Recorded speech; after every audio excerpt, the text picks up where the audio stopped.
right, what's up, everybody? Welcome to another episode of the Channel 135 podcast. This is the show we talk about our favorite things in life, movies, TV shows, and pop culture. I'm your host, Cams, out of Ranui, West Auckland, and I'm here with also all the way from the Tron, city of the future, Hamilton. Sash, what's up, brother? Kia ora, bro. How's it going? How's it going down there? Yeah, good, bro. Good, bro. Just trying to stay dry, stay warm down on the Tron. Yeah. It's bloody freezing, man. Today, probably the most coldest day this year, I think. You know, but yeah, gotta get through it. It's good to have you on, man. You came on with the brother Will on our other podcast, the Late Returns film review. Talked about Superman, the movie, old school movie, Christopher Reeve. Now we're here to talk about the new one, the new Superman movie. The new what, bro? Oh man, you got it. Nice, bro. Yeah, bro. I had to when I took the boy. I looked at those. I was like, ooh. They had a LED popcorn bucket.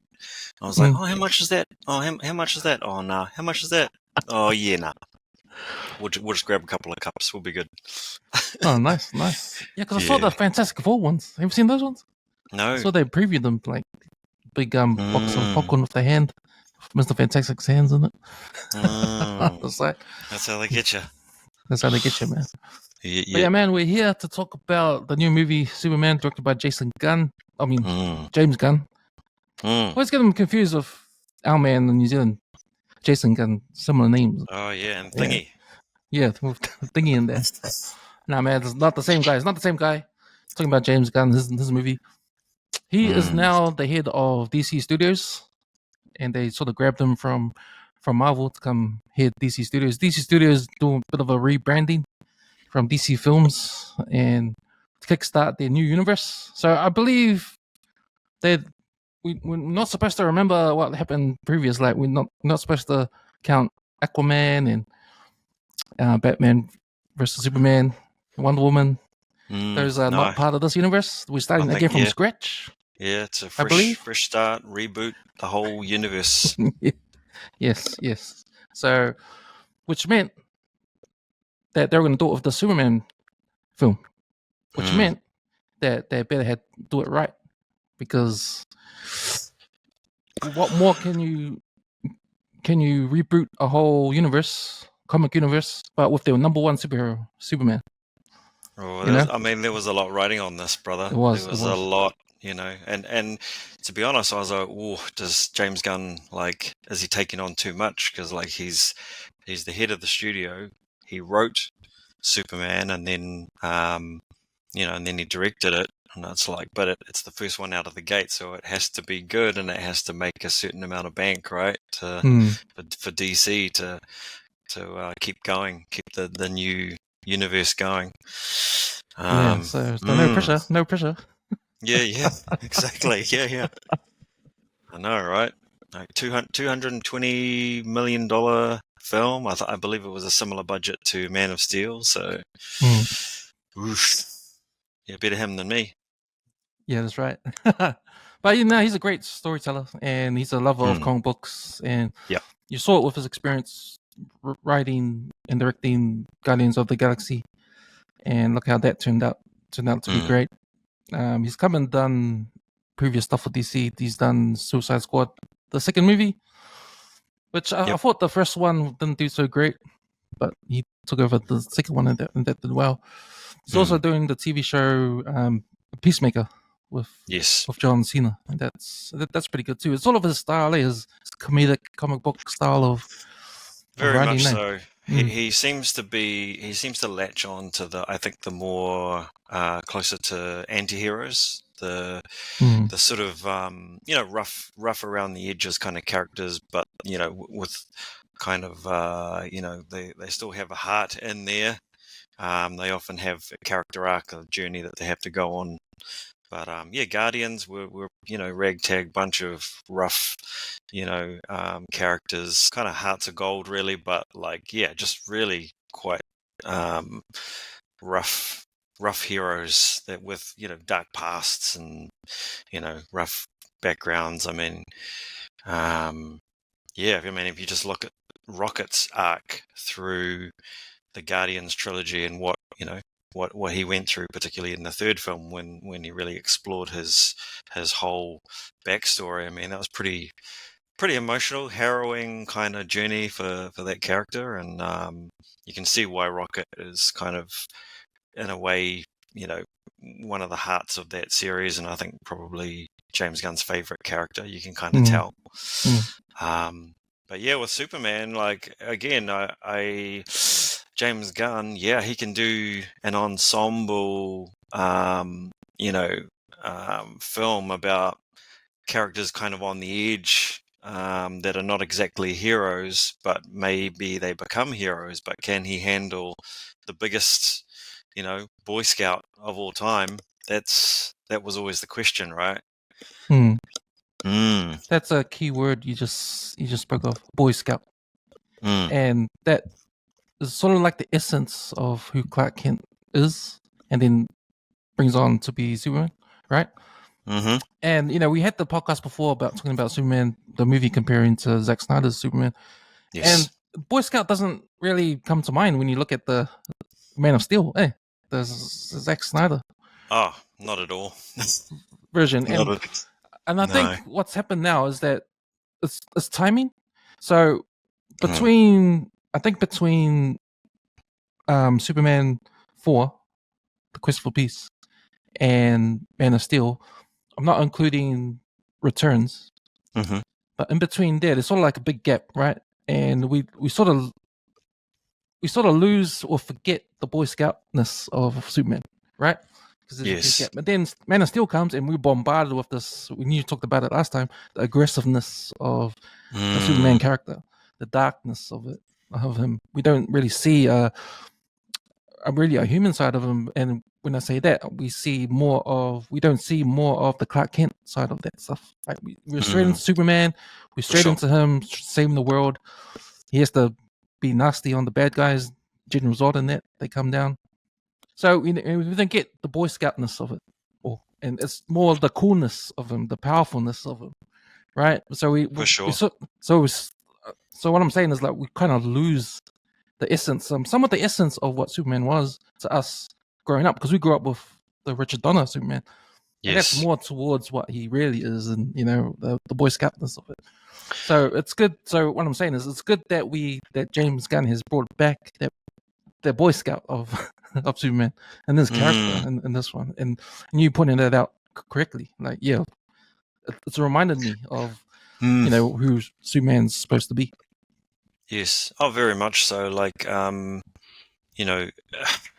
Clark Kent was barely. We talked a little bit about that last time, but he was barely a character. He became the Clark Kent persona was really the last few shots of that film, and he was pretty much the godlike being, the refugee alien, the kind of paranoid, antsy kind of character who was bullied as a kid. Like, it's quite a dark, story. And he's given the sort of task of being our sort of last hope, and then Zod turns up and it becomes an alien invasion film. So it's a very different take. I think of it as an alternate universe Man of Steel, like the Zack Snyder kind of films. He was very much influenced by Frank Miller, The Dark Knight Returns. He was obviously a big fan of Watchmen and critiquing superheroes more than kind of the traditional portrayal of the characters. I don't even know how much of a fan Zack Snyder was of Superman. I couldn't tell. I think he's a fan of the visuals. I think he's a fan of, like, really the powers and the power fantasy of Superman, the kind of religious symbolism of Superman, for sure. Science fiction fantasy, obviously, but in terms of the character, you're right. There is no Boy Scout and Man of Steel. He is a godlike alien refugee who has this task, and the suit thrust upon him, and then first day on the job, Zod arrives, and he just has to kind of manage, and that's that's it. Yeah, that's right. So I guess we were talking about James Gunn's now involved in it, and how this movie kickstarts the new DC studios. A lot writing is on this movie, and so that means us as fans, we're trying to figure out. We wanted this movie to be great. We wanted this movie to be good, knowing the stakes involved. How is this movie going to be good? How is this movie going to be great? And we had to look at who Superman was in the past, and we're talking about the Zack Snyder version of it, and if that worked for us or not, and what James Gunn will do. And all we had to do was judge from the first lot of trailers that came out, and it looked the party. It looked nice. Yes. It looked colorful. It looked like we're going back to the Richard Donner stuff that we loved, but we definitely knew it wasn't going to be like a Zack Snyder. Right, just the color palette. The color palette. The tights are coming back. Yes. Red undies are back. Ooh, controversial. Yeah. Divisive. Yeah, so I guess for us, was it a good start for you when you saw that? Because for me, I was like, okay, cool. They're going this direction. Cool. He's got the red tights back. It's bright. It looks bright. Yes. My concern was, okay, oh shit, they've got some Justice League people in there, so it's not just Superman. It's going to be some Justice League stuff in there. Oh, how's that going to work now? Because is this going to take away from Superman as a character in the story? Like, is it going to be like a Justice League? Are they going to be take the shine away from Superman movie that we're going to get back? So that was my only concern was, okay, how is he going to do this? Is he going to pull this off? Right? How about you? Well, sure. Were you thinking that? Totally agree, bro. Again, James Gunn, if you look at a lot of his movies, particularly Guardians, but then also, like you say, he did Suicide Squad, and even Peacemaker to a degree, he works with ensembles. So, and he does it well. Like, he bounces characters off each other, and he has kind of his own sensibility and kind of a dark sense of humor, and there's a bit of kind of irreverent humor, and he has his own, style. He does kind of needle drop kind of action beats and whatnot. But in terms of the ensemble, I was the same, bro. I was concerned. I was like, "Ooh, is this going to be? Are we going to be packing too many DC characters into this thing?" You got Green Lantern, you got Hawk Girl. You got Mr. Terrific, who I wasn't familiar with before this. I guess I could have read some Mr. Terrific stuff and gone online and found out, but I was just sort of curious. And you've got other characters in there as well. You've got Metamorpho, then you've got Lex and his whole crew. So Lex has two main, he's got a henchwoman, a henchman. Like, it's a lot. It's a lot. You look at the trailers and you're like, ooh, there seems to be quite a lot of characters in this. Is Superman going to be kind of, overshadowed by all of these other characters? Is there going to be enough room for Superman to, be Superman and kind of be developed as a character and all that? I had the same. Yeah, I was totally the same, bro. I had the same concerns. At the end of the day, for me, I'm like, okay, I'll just, I've got my concerns. I've got my... And we can talk about this a little bit later, perhaps, if we do, talk about spoilers. But I have my own, I guess, as a writer, as a screenwriter, and as a director myself. I'm always thinking about, okay, if I was doing this, what is my kind of shopping list for this?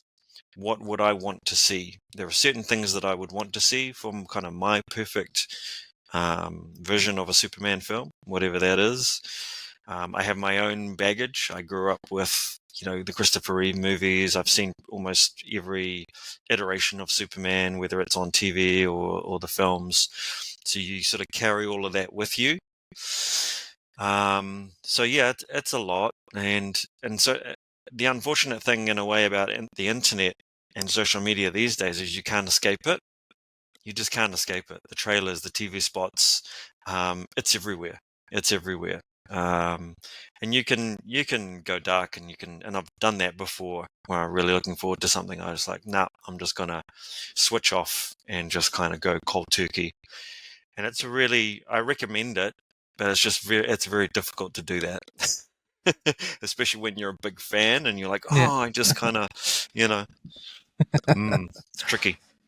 Yeah.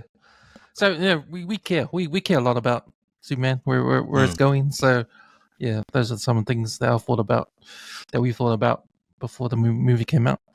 So it does come out, and I went to watch it on Thursday after work. So I finished work about 5:30. Watched the 6:30 session, and I went with a friend of mine. It was pretty packed day. It was pretty packed for opening on the Thursday, so I was happy for that. Nice. I loved it. It wasn't a bomb for me. Like, it wasn't a disappointment. It was, and my concerns I had with the Justice League showing up and taking away the shine, that didn't really happen. It suited the story well, and yeah, I just loved it for the fact that we're back to what probably Superman means to a lot of fans. Before Zack Snyder had a shot at it. There's a lot of references to the Christopher Reeve Superman, especially Superman 4, I noticed. And homage to Superman 2 as well.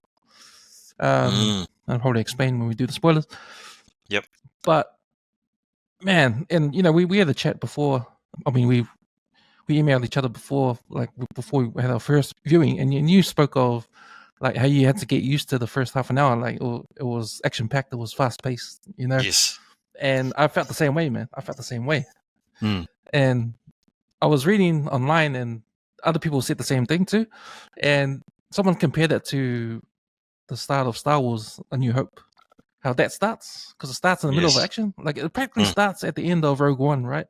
So if you don't, and we don't know Rogue One, all we get is the start of Star Wars in the middle of a battle, or at the end of a battle. We have to go from there. So it kind of works. And for me, knowing that I needed this movie to be great, it needed to be different. And I think how James Gunn came with his idea of, let's start this movie how it starts, like in the middle of action, and just go from there. Like, there's no origin story. We know there's no origin story. We're going to go straight into it. That was a big risk, man. For me, I thought that was a big risk, but it worked. It worked. And we went straight into the action, and it was nonstop. And I think that's what we needed. But I think all in all, and in general, it was a good movie. It was fun. Yep, I agree. I agree. Like I say, go back to baggage. I think when I'll give the example of Lord of the Rings, right? I grew up with Lord of the Rings. I read the books. I was a big Lord of the Rings. I was a Tolkien nerd when I was a teenager. So when I found out that these movies were going to be made in New Zealand, it sort of, it was crazy. It was just a crazy time to be a Tolkien fan and a Kiwi, waiting for these films. And I was just like, when I'm looking forward to something like so much, and I'm a big fan of it, I have, quite high expectations. I kind of take, for something like Lord of the Rings, I've probably got a good, suitcase of baggage that I carry into the cinema with me when I watch that thing, and I put my baggage down, and I try my best to just kind of let the film be what it's going to be. And it's quite difficult on the first watch, because I'm always kind of like on the edge of my seat, wondering, about the film, about the plot. Did I like that? Did I not like that? There's all those questions. And that was the same for Superman. First film I saw was Superman 2, Christopher Reeve's Superman. That kind of, being at that age, it just kind of changed everything. I became interested in Superman, comic books, filmmaking, acting, so I had a lot of baggage on that first watch. For Superman, it was probably 2 suitcases, just, and a backpack. But then, and I come out of it and my mind's kind of reeling, and I'm like, wow, yeah, that was pretty cool. That was pretty cool. It's a lot, there's a lot in that film.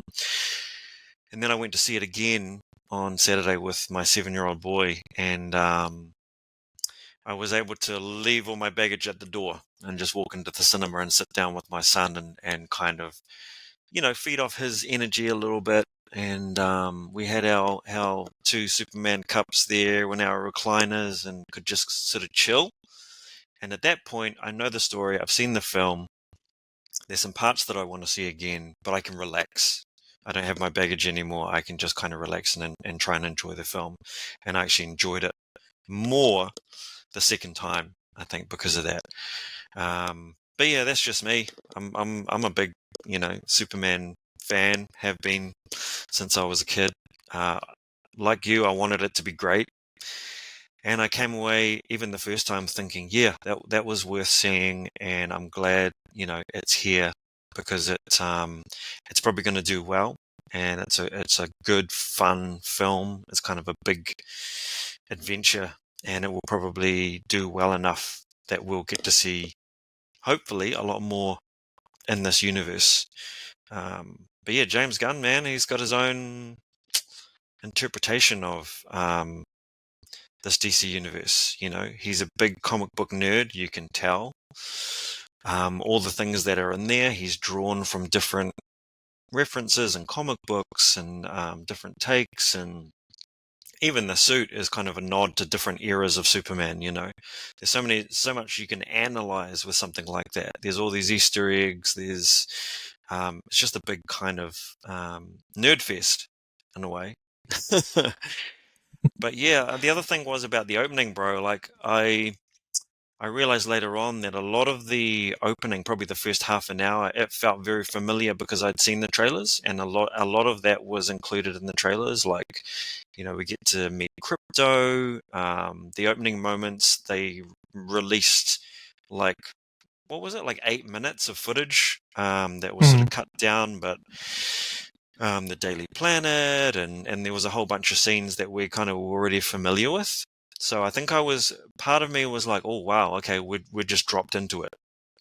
And James Gunn has said, yeah, when I was reading Superman as a kid, I wasn't reading Superman 1, I was reading Superman, 311, where Superman is already on this adventure, and if you missed out on the previous adventure, oh well, you're going to have to catch up.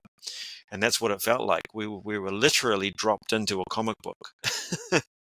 Yeah. And just kind of had to fend for ourselves and just kind of, catch up as we went. So that was interesting. It was an interesting take. The Star Wars reference is valid as well, because it wasn't called Episode 4 at the time. It was just called Star Wars, and we were just dropped in it. Yes. And had to, we were dropped into that world, and I was like, okay, this is the world, all right. And yes. you just had to catch up, eh?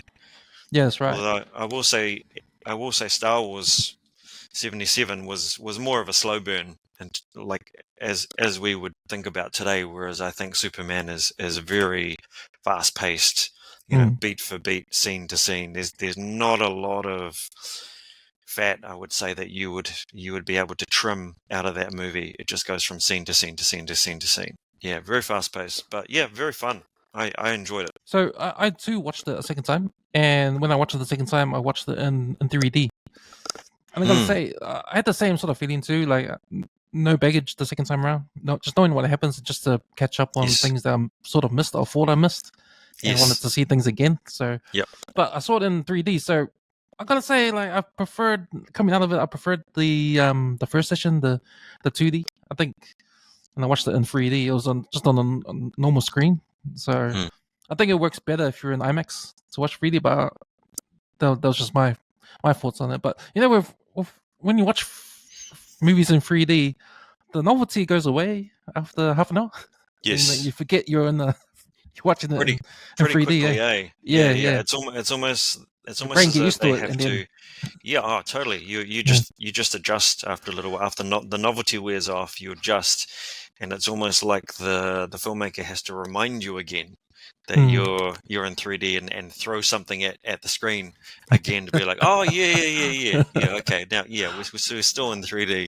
Yeah, that's right. Yeah, that's right. Yeah. So did you watch it at IMAX the first time, bro? No, then I watched it on VMAX. Oh yeah, on VMAX. So that's like a smaller version of IMAX. You still get the same ratio. Is it like a sort of nice. It's portrait. It's portrait. Yeah, but it's not IMAX where it's bigger, but it's smaller anyway. Yeah, so the second time around, it's kind of interesting because then second time around, I sort of could break down the movie and how the layers were, like what the story was really about, the essence of what the story was, and you sort of like tear away that essence, and you tear back all the action parts. Like, and what I figured out was that because we start where we start at the end of a battle, that I thought that that's a whole movie. All the stuff with Lex and his schemes and his bad guy, his Superman he has, that super guy he has, and his henchman and all that stuff. That could be a whole movie. No, I know what you mean. It's interesting where we start, and it's interesting what we leave out. Because when I looked at it, all the stuff that we don't see, that's a whole movie in itself. So this might be a sequel, or part 2. Yes. Of another story that we don't see, but we don't see it because it's not important to James Gunn. It's not important. What is important to James Gunn is the character of Superman. And we come back to what we spoke about in Superman Part 1, his identity. What does Superman identify himself with? Like, he's growing up as a human, but he's not. He's an alien. So how does he deal with that identity, right? So James Gunn has come back to that theme, right? He's come back to that theme within this big battle between him and Lex Luthor, but we only start this movie in the middle of the battle, not at the beginning. Yeah, that's what I was trying to say. No, I totally get you. And for me, again, seeing it for the first time, that was a little bit of an adjustment for me, because we were starting at kind of an odd place. It was almost like the end of the previous film, where Superman's in trouble. He's lost his first battle. Oh, what we don't even know what the battle is, who he's battling, why he's battling. We just know he's in trouble, right?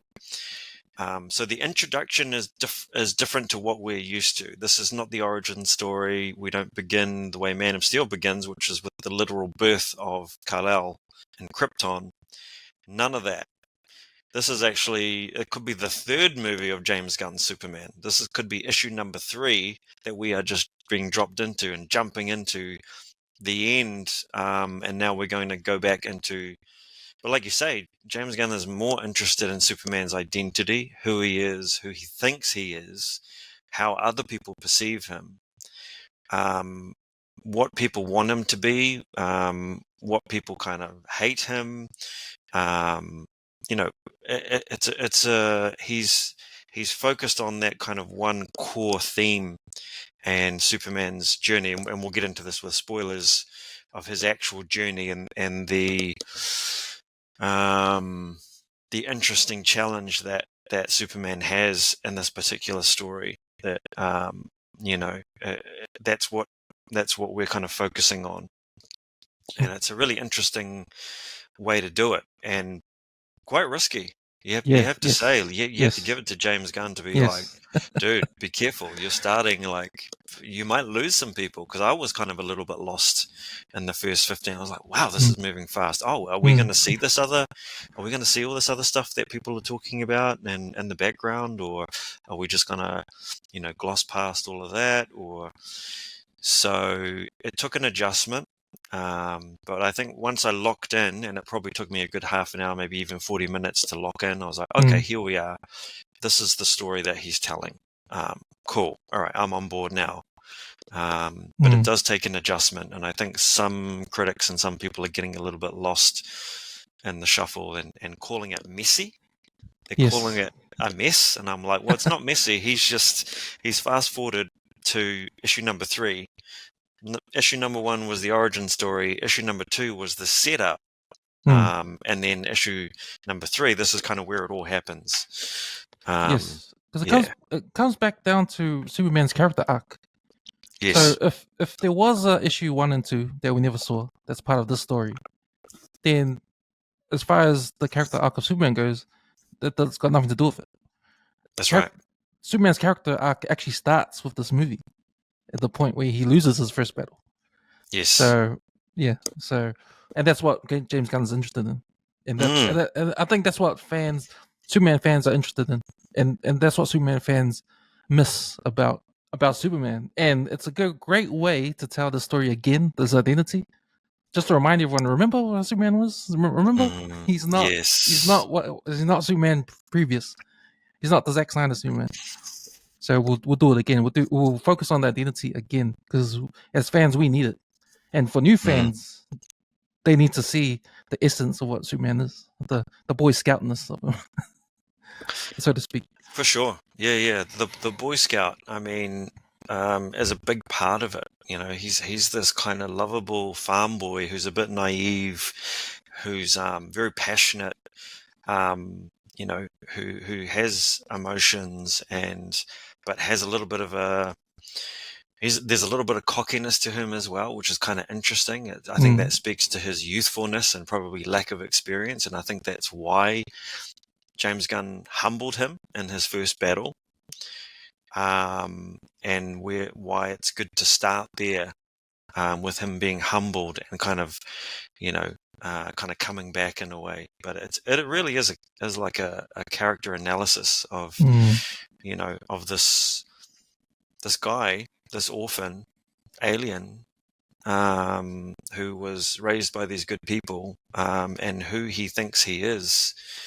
Yeah, I really enjoyed all of the Superman scenes and those scenes, particularly with him and Lois, which really delves into his character and his kind of identity. It's really interesting. Yeah, this risk you spoke of, I guess for me, I feel like it's a calculated risk because when you do this kind of storytelling, it's going to be a lot different to what we've got in the past. It's going to start off a different way, and I appreciate that because if you look at Star Wars The Force Awakens, that movie was a repeat of Star Wars A New Hope.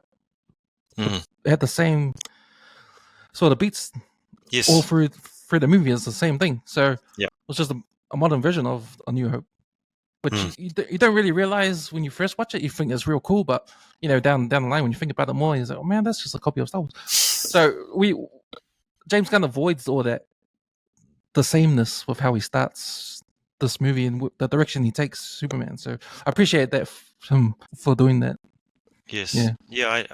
I'm the same. Like when you think about it, it's a very unique, you know, way to tell the story. And as you know, we've seen that origin a number of times. You know, you might even argue too many times. It's become so familiar and ingrained in us. We don't need it. We don't need that story told again. So I can see the struggle that he would have had. It took him many years to. He's been working on this story for a long time and has tried a number of times and just didn't have a way into Superman. But clearly he decided, let's go for something different. But like I say, it was a calculated risk, and I think it paid off. And I think he knew exactly what he was doing. Exactly. Okay, Sash, cool, man. We're going to get into some spoilers. So, you guys listening out there, if you haven't seen Superman, I suggest you stop this podcast right now and go watch the movie. And then come back to us, play this podcast again. You can skip to the spoiler section. We're going to spoil the movie right now and give you our insights, what we think, our favorite scenes, and what we thought of the film. Okay, man, let's do it. Spoiler time. All right, let's go. Spoiler alert! Spoiler alert! Spoiler alert! Your favorite scene, Sash? All right. Favorite scene. It might even be different for each viewing. Let's go my first viewing. I really just seeing Superman, even just in that opening where he's you know, he's had the sun dials kind of focused on him, and he's had all his kind of bones and wounds, like, you know, He's been kind of resurrected, and then he shoots off out of the fortress, and there's just some nice, beautiful moments with Superman just flying away from the fortress, and you see the barrel roll. I didn't think we were going to see that barrel roll again, but you see the barrel roll, and he's gliding and he's flying towards camera, and there's a couple of nice shots. There's a really nice shot. It's quite a long shot where you sort of see him from a bird's eye view, and you see the cape, and he's just sort of flying across the surface. And then you go under where you see the S, and then the S gets larger, and it's like, duh, Superman. And then he used the, did you notice he used this basically the same Richard Donner font and that yes, kind of and beaming. Superman. Yep. Yeah. Yep. I got emotional at that moment. Yeah. Like just that whole sequence. I was just like, oh man, this is awesome. This is kind of, I was already feeling like he's smiling, you know. Superman is he's got the red undies, he's smiling, he's flying, he loves being Superman. So on my first viewing, that was a great moment. On my second viewing, gosh, yeah, quite a few scenes I guess I quite like. I'd probably, Superman gets his ass kicked throughout most of this film. And on the second viewing, I realized that even when he flies back at full, well, I guess 80%, you know, power, according to Robot 4, when he flies back to the hammer, he doesn't even get a punch in.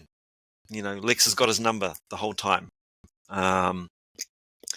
But the part that I like is when he kind of comes back towards the end in the third act, when I don't know, he just seems to be even more.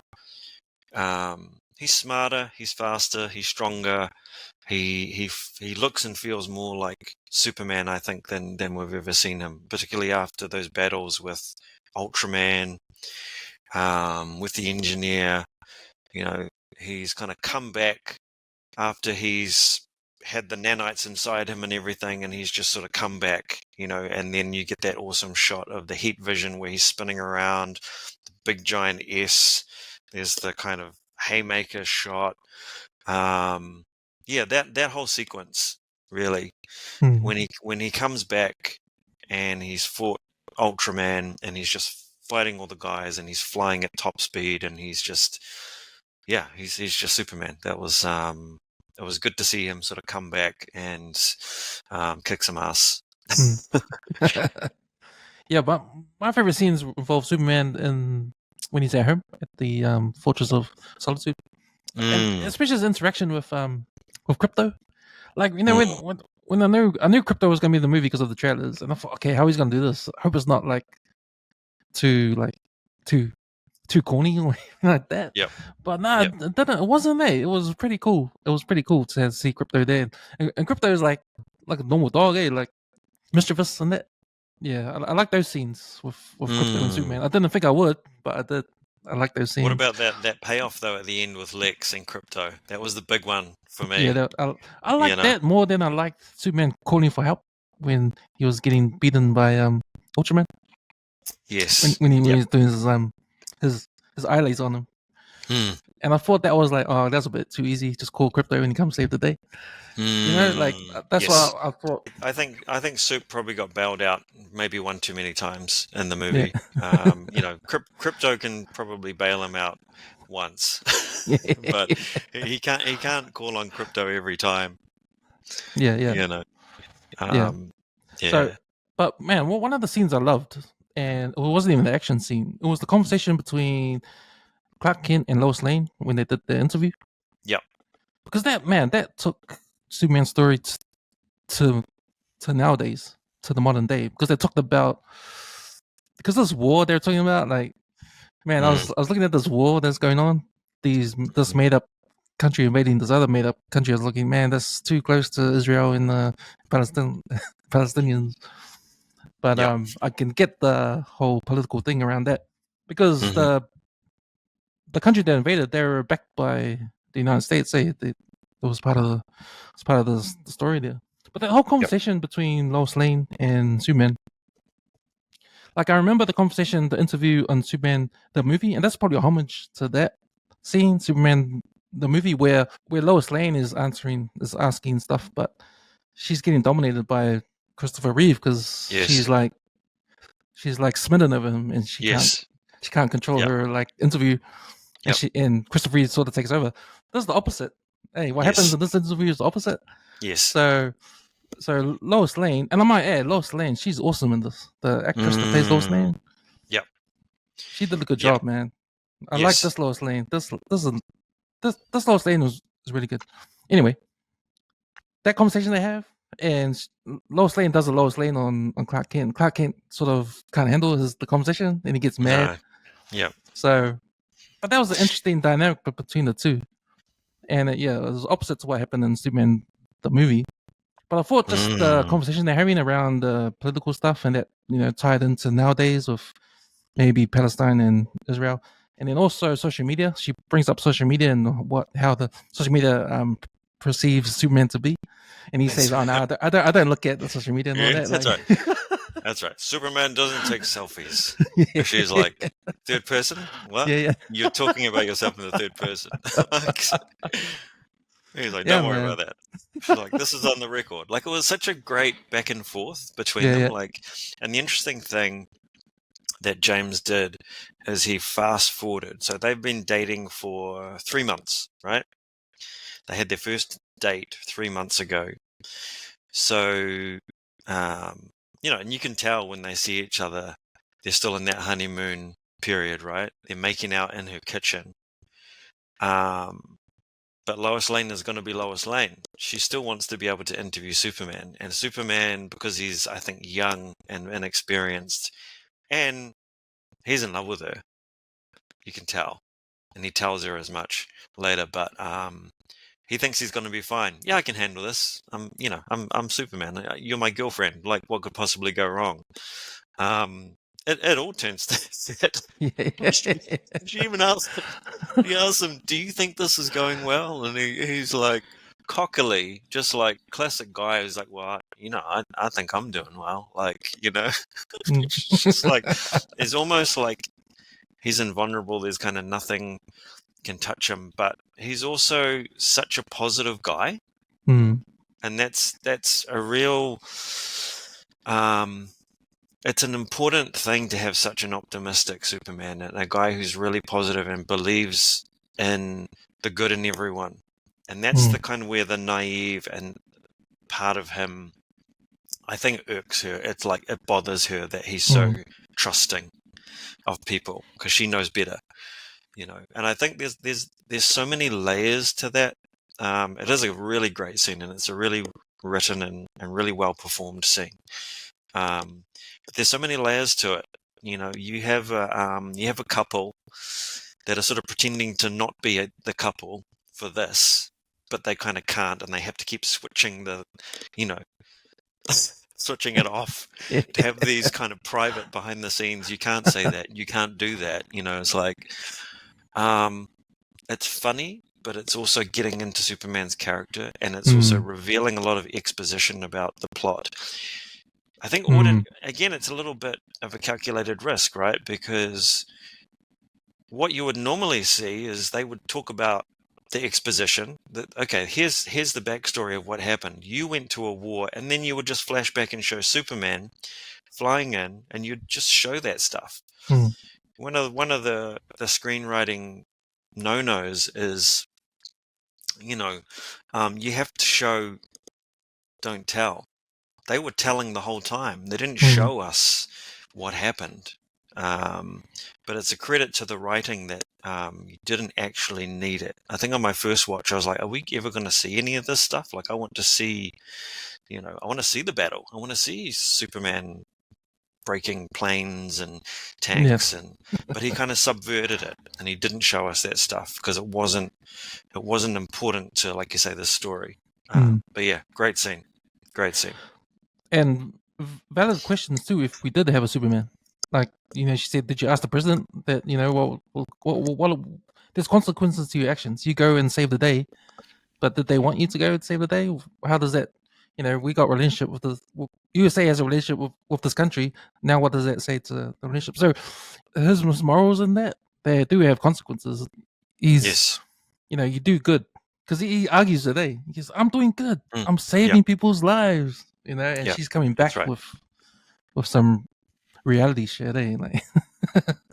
Yeah, she's dropping a lot of truth bombs, and he doesn't like it because, and why would he? Because he knows he's doing the right thing, and when you know you're doing the right thing, you expect everybody to just be like, "Oh, fair enough." Yeah, fair enough. You did the right thing, and she even kind of agrees with them. Yes, but you can't just So there's the girlfriend part of her as well that's coming in and trying to warn him off, doing these kinds of things.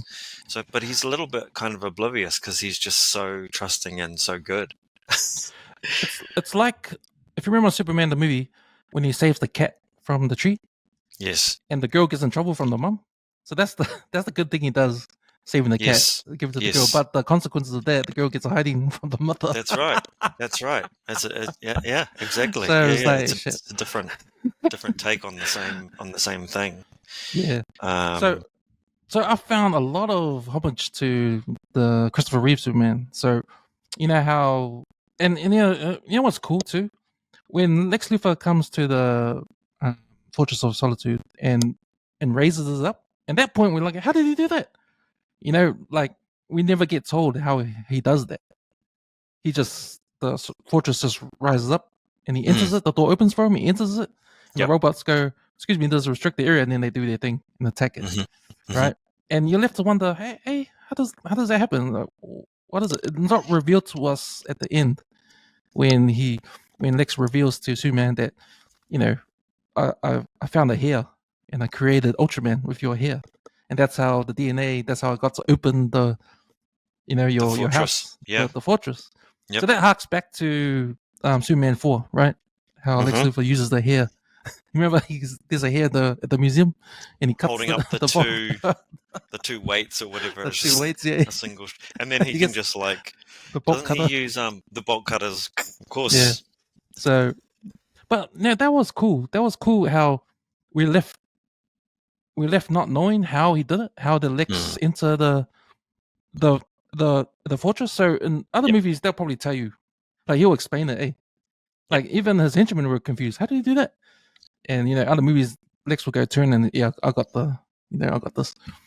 But we didn't know about Ultraman, the Ultraman at the end when he was a clone. So that wasn't revealed to us at the end. So it all made sense at the end. So I thought that was pretty cool too. A little mystery, that is left with us throughout the. And it totally speaks to it's consistent with Lex's character that he would just not kind of tell anybody because he's the man. It's like he's magic, and he is kind of magic. I mean, that's the thing. I read an interesting thing about the comparisons with this world and other Superman worlds, where a lot of other Superman films, their take is, what if Superman was real in our world? Whereas this take is, we're being invited to the DC universe. Like it's a different world. It's Superman's world. It's not like this is the real world and Superman also exists. It's a much more comic book world. Like Lex is almost magical in what he can do because he's so intelligent. I mean, you've got Mr. Terrific as well. Again, he's meant to be the smartest man in the world. And you can kind of tell with all of his tech and abilities and whatnot. But Lex is his super science. I mean, he opens up portals to parallel pocket universes. He's cloning Superman. I believe he said he was responsible for the nanites as well, the engineer. Like he can just do so many things. And I suppose on my first watch I was like, man, like Lex is like so powerful. Is he OP? Is he overpowered? Because he seems to just have Superman's number and be able to do kind of anything. he's almost a superpower unto himself, just because he can create and make and calculate. Even the fight moves, he's got thousands of fight moves that he uses, which was kind of silly. I mean, it's kind of a bit sort of video game, it's like mash the X button. All right, A, B, X, Y, like, Yeah. it's that kind of. But again, that's the world. And on the second viewing, that didn't bother me so much. I was like, okay, I'm just accepting that this is the DC universe. Lex Luthor is actually a super scientist who has such an intellect and is like one of the greatest minds on the planet, that he has tapped into all of these, all of these areas that no one else has. And I just kind of let all that stuff go. Yeah, because I thought, because I mentioned before when I first watched the movie, it felt pretty comic book, right? And if you're not a comic book fan, you probably won't understand, or you probably won't get used to all this weird stuff happening, or all this ultra like fantasy stuff going on. Like, yes, there's a lot of it. There's a lot of it. That's a right. lot of things don't get explained because it doesn't need to be. Because in the comic book world, there's so much outrageous stuff. You can't explain every little thing. It just is. This world is what it is. Yes, right? you have to accept it when you're reading a comic book. You have to accept it. And I'm wondering if all the criticism about this film that you read, these are people that don't understand the comic book universe. That anything can happen. People die and come back to life as a cyborg, or as a spirit, or as a come back to life. No one really dies in the comic book world. Anything can happen. Yep, for sure. And you can tell, like, because this was, James Gunn has said, Guardians was his tribute to cinema. It was his big homage to the films that he grew up, like Star Wars and, science fiction and, creatures and whatnot. And he said Superman, he really wanted to be his homage to comic books. So you can tell. I mean, he literally drops us into... From the opening, it's not even really a crawl, but the opening text, which is done in a very comic book way, very comic book. The way it's just kind of laid out, the way he used the number 3, 3,000 years, I think it was, metahumans have been around, 30 years ago, a baby crashed. Like he's this kind of repetition. It's a very comic book kind of, like a very lyrical, poetic kind of style. And then he literally drops Superman into the movie. And it's like, okay, let's go, catch up, folks. Yes. And you're like, what the hell? Like, but we've been so conditioned with all the other superhero movies, even all the other Superman movies, to have this kind of cookie cutter beginning, middle, end, hero's journey, like, this is the real world. This has to be serious. This is a serious real world, but there's this one thing in the world that is different, right? Superman or Batman or whatever it is. But this is different. Like, it's completely flipped over. The whole thing has been flipped. And that's part of the fun. And if you're not on board that roller coaster, bro, you're not gonna have a good time. David Corenswet, what's your thoughts on him as Superman? Great. I could have gone. Well, what I was going to say is I could have gone more Clark, but actually, to be honest, I found his actual character more interesting than the Clark disguise. We got a piece of it. We got a little piece of it where he's kind of bumbling around. If you see his walk, it's quite an awkward kind of walk, like almost bow-legged, the way he's just kind of and bumping into things and whatnot. I'm like, okay, that's cool. But it is about his identity and who Superman really is. And I thought he did a great job, man. Like, it's not an easy role in the first place, but to play the Boy Scout version, the farm boy, the really optimistic,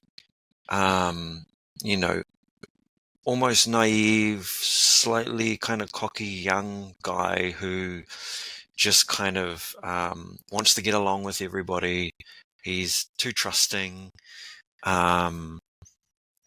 It's I never thought I'd hear Superman say dude or golly. I think his first line is golly, right?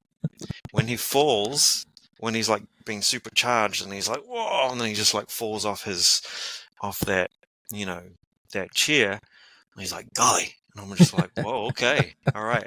We're that Superman. Interesting, he's the oh shucks, golly darn, he doesn't even swear, he saves squirrels. That was another moment for me.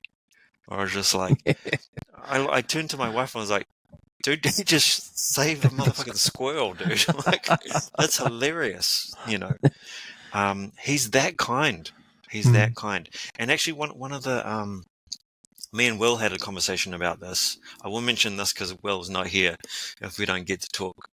But the kaiju, when Superman is trying to figure out how to work with the kaiju, and he's saving people left and right, but then the Justice Gang turn up and they just want to kill the thing and be done with it, right? Let's kill this thing and get rid of it. And what's the fastest way to kill it? Superman's like, whoa, no, I was hoping that we could, maybe take it somewhere. Maybe there's a intergalactic jail, or maybe even euthanize it. And then Mr. Terrific looks at him like, the hell? He's just like, go for the eyes. It's like, whoa, guys, it has to be a better way. And he's like using his X-ray vision, and he sees the nanites and the explosion, and he's like, and that completely changes your perspective on the kaiju, right? Because this is an intergalactic creature that Lex has probably stolen from somewhere, or grown, or done some kind of experiment stolen from the pocket universe or something. You don't need it explained, but no. It's a creature. It's a living creature, and Superman treats everything like a living, breathing creature. No matter what it is, right? But the Justice Gang, nah, it's a threat. Got to take it out. And that was a really clever way of showing Superman's perspective on, on just everything. Every living thing is kind of sacred to him, And it's just, he did such a great job, honestly. It's a tough role to pull that off, and I think he did, for sure. Yeah. I think he pulled it off, just thinking about all the criticism he got from the trailers and before the movie came out. So it reminded me of Michael Keaton, when everyone saw him as being the new Batman. And what? He's a comedy guy. Like, he can't be Batman. Like, but, he pulled it off too. It was a great choice in the end. But another thing about that scene when Superman, it's good context into the universe that we're in. When Superman says, maybe there's an intergalactic zoo, we can take this creature. So automatically you're thinking, but he's serious. So, hey, that's right. This is a universe. There is an intergalactic zoo somewhere in the universe. Like, yep. Like, you're right. We don't have to explain anything. We don't have to explain the what's the place where Lex goes? The Pocket Universe. The Pocket Universe, yeah, we don't have to explain all that stuff. And actually, in the comics, and I think in even some of the animated series, Superman does have a zoo in the fortress. He builds a specific place for extinct, near extinct animals and creatures and probably plant life and that just, again, it shows, just how much he cares, not just about humankind, but all kind, alien kind, whoever it is. So might be a hint. We might see something in the sequels in the Fortress or something like that. But I just really appreciated that showing his perspective, and that we talked a bit about was the inclusion of, say, the Justice Gang going to overshadow Clark, and actually it enabled his kind of difference of morality or perspective to shine through, because he could bounce off those other characters. But I agree about Rachel Brosnahan, I think her name is. We've seen almost all seasons of Marvelous Mrs. Maisel, and she's fantastic. She's just so sharp and she just was Lois. You know, she was tough when she needed to be tough. You could tell that she struggled in relationships. She was a little bit judgmental, but she has a good heart. She was layered enough. One of my criticisms the first time I saw it really was just that I just kind of wanted more of to flesh her out a little bit, to flesh Lex out a little bit more time in the planet with Lois and Clark and Jimmy, and just a little bit more breathing room, because it does move so fast. Didn't bother me so much the second time. I was like, okay, this 2 hours is all good with me. Like most films tend to be 2.5, 2:45. You know, the Batman, Matt Reeves' The Batman is 3 hours long. Yes. You know, I really dug it. But like, did it need to be 3 hours? It needs, So I do appreciate that he went for, you know, a 2 hour runtime. I was happy that Jimmy Olsen didn't die. I was pissed off when he died in Man of Steel. It's like, what? It's so early. Jimmy Olsen is one of the main characters. He wasn't even announced in that movie. I think it was BVS at the start. There were those terrorists, remember? Yeah. And then he was probably in the credits. And then Zack Snyder just thought it was kind of a bit of a fun Easter egg. I was just like, bro, you have no idea. But speaking of Jimmy, I really liked how they used Jimmy. Bit of a kind of bit of a ladies' man, like kind of there was something kind of charming and something about him that the chicks dug, and I was just like, that's an interesting take. He's got the freckles too. Yes, Jimmy Olsen freckles. He has that boy next door thing going on, and that they all love, and that was kind of cool to see him actually become part of the plot, because he and you know, Miss Tessmacher Eve, you know, kind of had already kind of hooked up, so he had an insider on Lex's shenanigans, so that was cool. That was cool. There's one thing James Gunn changed, a bit of the lore, Superman lore, and that's a big part of the plot in this movie, and I wanted to get your thoughts on that, because that was a big major plot change. Bro, man, thank you for reminding me. I would have forgotten. Oh, mate. So that was, so what we're talking about, so if you remember in Superman, the movie, for those who haven't seen this one, Superman flies to Earth as a baby with a message, or a bunch of messages from his parents, teaching them where he's from and all that kind of stuff. Well, it happens here in the new movie as well. But the message is it's ruined at the end of it. And Superman doesn't get to know what the end of the message is. Because all the years he's been on Earth, he's grown up as Superboy and growing up in Smallville. He's come to Metropolis. He's a reporter. Clark Kent. He's Superman. He's Superman for 3 years, I think. He's 3 years into his Superman. Yep, 3 years and into his career. And he's never known the end of this message. And of course, Lex Luthor uncovers what the message is. And it's completely opposite to what we thought Superman got sent to Earth for. At that time, I thought it was Lex manipulating the message and made it AI, but it wasn't. It was real. It was real.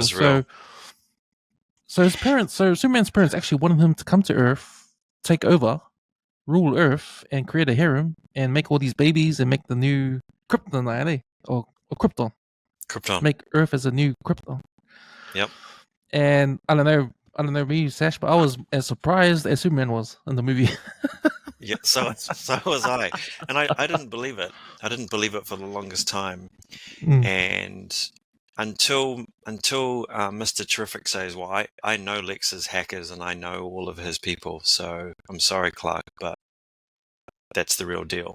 And at that point, there's nothing more said about it, so you kind of have to buy it. You have to believe, like, holy shit. My take on it, I mean, it's a hot take, right? It's James Gunn's big hot take for Superman, is that actually in this universe, Kryptonians are dicks. No, Actually, you're Brightburn. Yeah. Actually, it was a great twist. It was a great twist, and to be honest, I didn't have a problem with it because of the payoff. You have to pay that off, and you have to pay it off well. And the payoff was the final scene. the final scene is, and there are other scenes. I mean, there's a beautiful scene with John and Clark on the porch. You know, on the chair there, just having a little conversation, and Clark's having a crisis of identity. Literally, because he says to him, "Look, I thought I knew who I was," and his you know, in perfect classical traditional Jonathan Kent style, he gives him the wonderful, you know, speech about, you know, your choices and your actions are what make you who you are. And you know, I couldn't be more proud of son. And when he breaks up, I was like, oof, the feels. I choked up.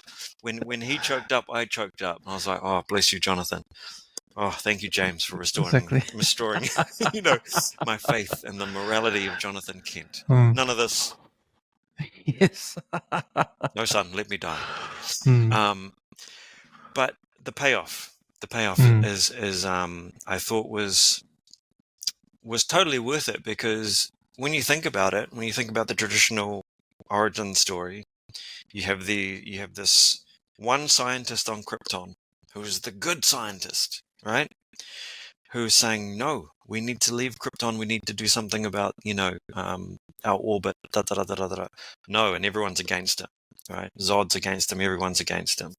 So he sends, with his good wife, sends his new baby to another star, and, you know, rest is history. And then he meets two good parents. Just happens to have these wonderful, earthy, salt of the earth Kansas farmers who stumble upon his rocket ship, and take him in and adopt him. And they teach him right from wrong, and they teach him morality, and it's beautiful and it's wonderful. Superman, and it's like, it's convenient. Let's be honest, it's convenient. And he got a good deal. This is not so convenient, and I really like what it did for Clark's character development. It was a great emotional challenge for him gave him something really solid to overcome, and actually, you know, make his choice of, well, I've started now. I'm Superman. That's who I want to be. You know, his dad gives him the great Jonathan Kent pep talk, and then, you know, he'll continue to be Superman. But that payoff, again, the feels when he sees all of those moments. It's a beautiful. I love it when writers do this, when they set something up. When you first see Krypton, when you first see the fortress, the Kryptonian fortress, the Fortress of Solitude, and he comes in and he's all banged up, they play that message for him. And even the dialogue is the same if you listen to 4, when he says, what does he say? It soothes him, I think he says. You know, we're playing this, we're going to play this message of your parents. And he says, it soothes him. He says the same thing at the end. We're going to play, you know, some video of your parents. It soothes him.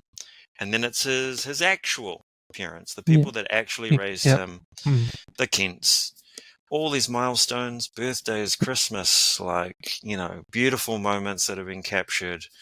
And it's just a beautiful montage that the robots put together for him. Well done on the editing, robots. And and we go out with him with a big cheesy grin on his face, and that's Superman. That you know, he's the Boy Scout. The Boy Scout. He will be forever Superman.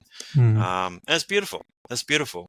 If you're gonna do a twist like that, and I've heard, I think James Gunn has talked about this as well.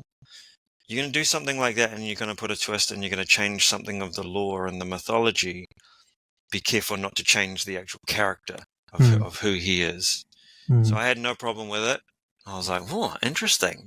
I was more like curious about. Oh, wow, that's kind of an interesting take. That's making me think. And then I see the character arc, and then I see the payoff, and I'm like, yes, because what it does is it actually gives the Kents their purpose. Right? They have a much more important purpose and value to Clark now that they were the ones that raised him, not Jor-El, not Lara. They are just, and there's that message, right? It's nature versus nurture. It's, your blood or your, it's a bit of a, I suppose, commentary on being an orphan or being, someone who's raised by, other people who aren't your birth parents, being adopted, all of that. I bought it. And it's beautiful too, because if you think about Superman the movie, it's all about his identity and him being closer to being a human. And you talked about it, how he breaks the rules. He turns back time. He does the most human thing. He does the most human thing. He breaks the rules because he's not that kind of guy.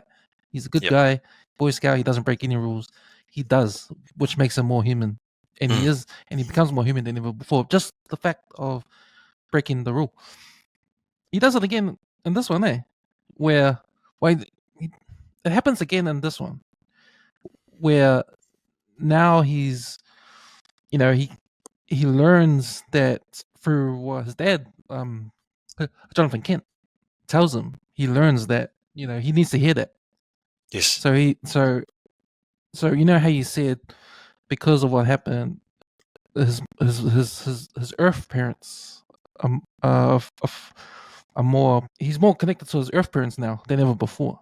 Yes. We're bringing Superman back down to Earth again. So we're peeling away him being an alien. Yes. We're peeling away all those alien layers of him. So we're making him more and more human. Yes. And we do it in Superman the movie. We do it even more in this Superman. For sure. A very good point, actually. It is kind of, again, two different lenses on the same kind of take. When Christopher Reeve flies into the sky and he hears and sees, the great Marlon Brando, Mr. $4 million himself, saying, "You shall not," and he's like, "Fuck it, I'm just," and he's in love, he's grieving, he's angry, he's human, he's never been more emotional than that moment when he is doing everything in his power to turn back time to save the woman he loves. Brilliant, beautiful. But yes, this is also getting, and that's one of the things I love about this film as well, and the writing, is that he's connecting as much as he can with humanity, with humans. He's learning to be more human. He's learning more about us. Lois is trying to teach him more about us and what to do and what not to do, and this is how we do it. And there's that beautiful line. There's that beautiful scene with him and Lois where he flies through and he's in his apartment. I assume it's his apartment, and she's there waiting for him. And they talk about punk rock. Yeah. And how he thinks he knows what punk rock is. But she's like, "That's not punk rock, dude. That's like, what did she say? Like rock radio or some shit." And he's like, "Oh, but like they're still a good band," kind of thing. Yeah. So they still have that little bit of banter. But she just comes out and tells him who he is, and she says, you think everything and everyone is beautiful. And then he comes out with the killer line. And the killer line is, which is very James Gunn, but it's been set up and it's a great payoff. And he goes, "Maybe that's the real punk rock." Right. She kind of like thinks about it, and it's such a cool idea. I've heard James Gunn talk about this. We live in a world of meanness, of trolls, war, dodgy politics, like just a lot of, dirty kind of backstabbing, backhanded, it can be a pretty harsh kind of world, particularly online. So kindness is it's like the new alternative, and like you say, this movie, I think, is James Gunn's meditation or commentary on Superman, but also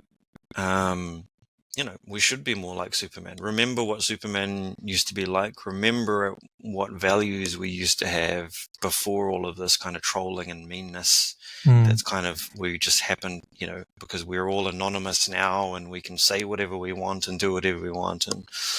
And I think it's more of a important film that I think some critics and things will give it credit for.